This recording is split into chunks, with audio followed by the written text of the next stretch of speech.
Our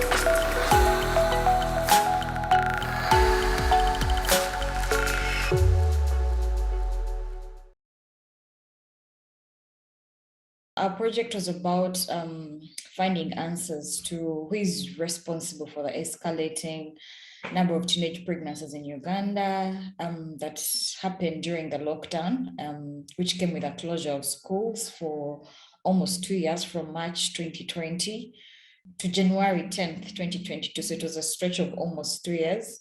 And in that period, there was a lot of reports on teenage pregnancies escalating in the whole country. Yes, it was being covered, but there was different pointing of fingers.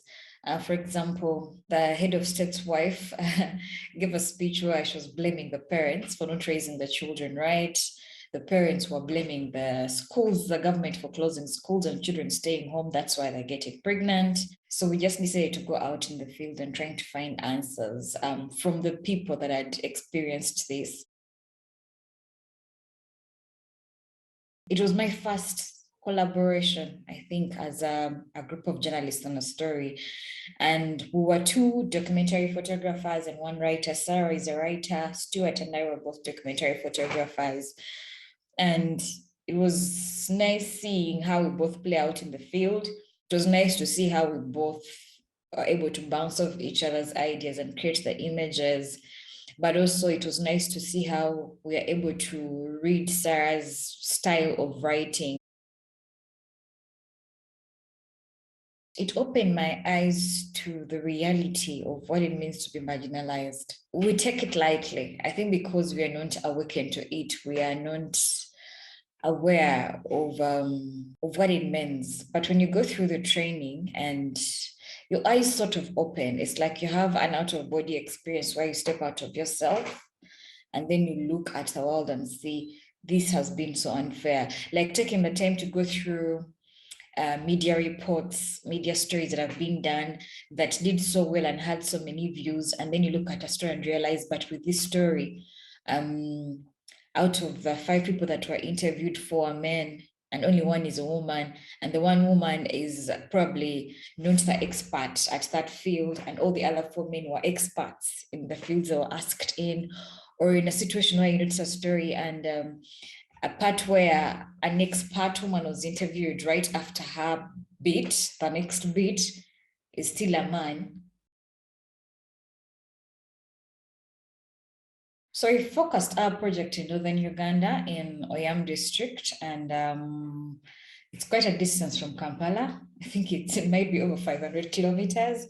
And so there was an issue of course, access because it was far inside, like really inside in rural areas. And then there was also a challenge of language barrier. So we need to go through a translator. And these are very sensitive stories. You know, someone is opening up about something that happened to them and they're not exactly proud of it because yes, it caused them pain, but also they've been stigmatized in society because how do you explain being pregnant at 15 and you're not married in an African setting? And, you know, for most of the girls that we talk to, their parents had actually forced them to have to go and live with a boy that made them pregnant. Why? Because the parents feel like, we can't handle that kind of embarrassment. How do you be home and you're pregnant and we've not had a man come here to take you officially? The fact that these things are more than just statistics. There is real life and real people stories behind. It's different when you sit down with 5 of those 15,000 girls and then she is 14 and she's breastfeeding and the child is, you know, very malnourished and she's living with a boy who made her pregnant and the boy has like another girl somewhere in the village who is also pregnant. And that boy has the audacity to beat her up sometimes in the mornings and she has scars to show for it.